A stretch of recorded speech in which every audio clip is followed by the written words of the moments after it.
सौराष्ट्रे सोमनाथम च। सोमनाथ भगवान कहाँ विराजमान हैं? गुजरात की भूमि पर। एक समय की बात है जब दक्ष की 27 कन्या चंद्रमा को ब्याही गई थी। तो चंद्रमा केवल रोहिणी जी को प्रेम देते हैं और बाकी की जो 26 कन्याएं हैं वो अपने पति के प्रेम से वंचित हैं। एक बार इनको उदास देखकर दक्ष प्रजापति ने पूछा, क्या बात है मेरी कन्याओं, तुम इतनी उदास क्यों हो? तो इन्होंने कहा,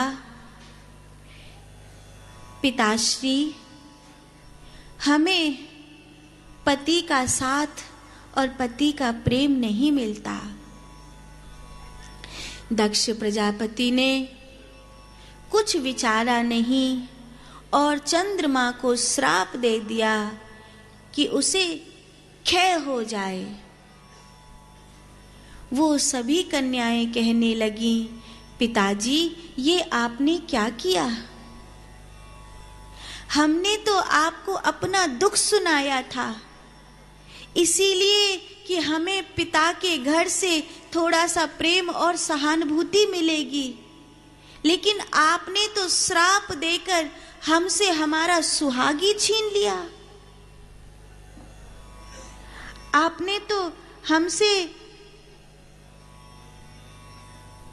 हमारा वर्चस्व ही छीन लिया। ऐसा आपने क्यों किया?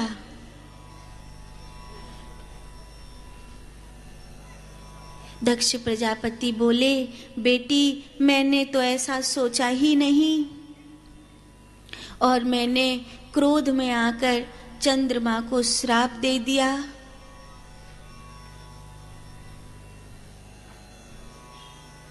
मैं तुमसे क्षमा मांगता हूं, लेकिन अब क्षमा मांगने से क्या फायदा? अब क्षमा मांगने से क्या फायदा, जबकि आपने तो हमारे दुख को और बढ़ा दिया। ऐसा कहते हैं कि तुलसी निज मन की व्यथा मन ही राखो गोए।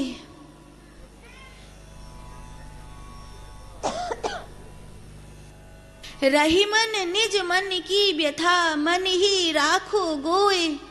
सुनकर हंसी हैं लोग सब बांट न लई है कोई। अपने मन का दुख अपने में रखो, जने जने को मत बताओ, हर किसी को मत दिखाओ।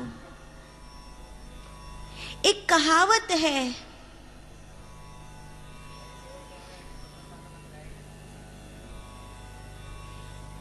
कि दुनिया के सामने यूं रोया ना करो, अपने घावों को यूं दिखाया ना करो। मुट्ठी में नमक लेकर घूमते हैं लोग, जगह जगह अपना दुख बताया न करो।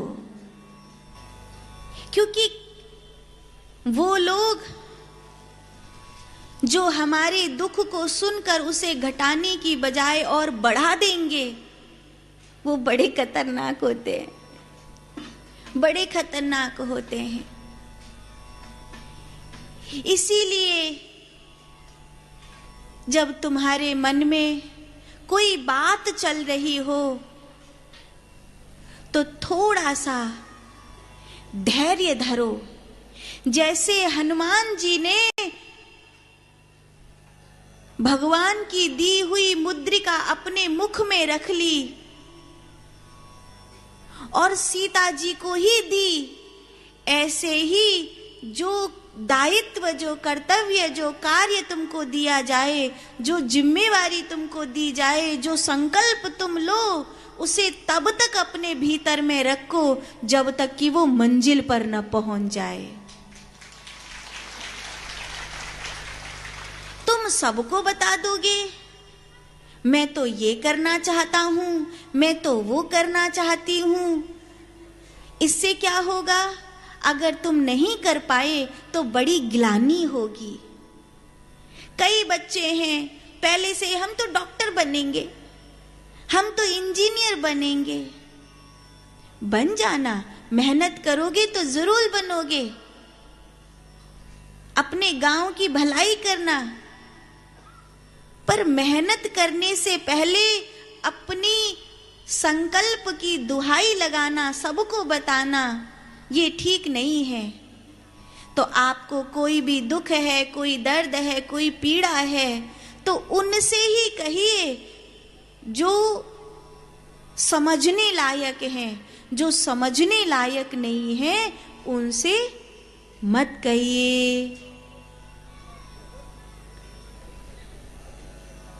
अब दक्ष प्रजापति की कन्याओं ने, और तो कोई उनके पास उपाय नहीं था, चंद्रमा को बचाने के लिए महादेव को पुकारा।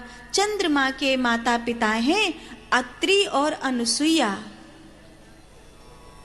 गुजरात के सौराष्ट्र में समुद्र के किनारे घने जंगल में चंद्रमा को बचाने के लिए अनुष्ठान हो रहा है। ओम त्र्यंबकं यजामहे सुगंधिं पुष्टिवर्धनम् उर्वारुकमिव वन्दनात् मृत्योर्मुक्षीयमामृतात्। ओम त्र्यंबकं यजामहे सुगंधिं पुष्टिवर्धनम् उर्वारुकमिव वन्दनात् मृत्योर्मुक्षीयमामृतात्। चंद्रमा को बचाने के लिए सबने प्रार्थना करी। महादेव प्रसन्न हुए। चंद्रमा लगभग क्षय रोग के कारण समाप्त हो ही गए थे। तभी भगवान ने चंद्रमा के माथे पर हाथ रखा और उस घड़ी से चंद्रमा का उत्थान शुरू हो गया। दक्ष का श्राप तो बेकार नहीं जा सकता था, इसीलिए 15 दिन चंद्रमा घटेगा और 15 दिन चंद्रमा बढ़ेगा। शुक्ल पक्ष की दूज के चांद की पूजा इसलिए होती है क्योंकि शुक्ल पक्ष की दूज के चांद को महादेव ने अपनी जटाओं में बिठाया है। शुक्ल पक्ष के दूज के चांद की दर्शन इसलिए होता है क्योंकि उसी दिन से चंद्रमा का बढ़ना आरंभ हुआ। फिर पूर्णमासी तिथि आ जाती है और पूर्णमासी तिथि के बाद फिर धीरे धीरे कृष्ण पक्ष चंद्रमा धीरे धीरे घटना शुरू होता है। इसीलिए हम कृष्ण पक्ष की जो चौथ आती है उस दिन विशेष रूप से गणेश जी की पूजा करते हैं। साल में एक बार माई चौथ आती है और साल में एक बार करवा चौथ आती है, जो विशेष रूप से माताएं गणपति जी का पूजन करती हैं। इस प्रकार चंद्रमा की रक्षा हुई। चंद्रमा को सोम कहते हैं। सोम के रक्षा करने वाले भगवान सोमेश्वर हुए, इसलिए इस ज्योतिर्लिंग का नाम हुआ सोमनाथ महादेव। बोलिए सोमनाथ महादेव की, सोमनाथ महादेव की, सोमनाथ महादेव की।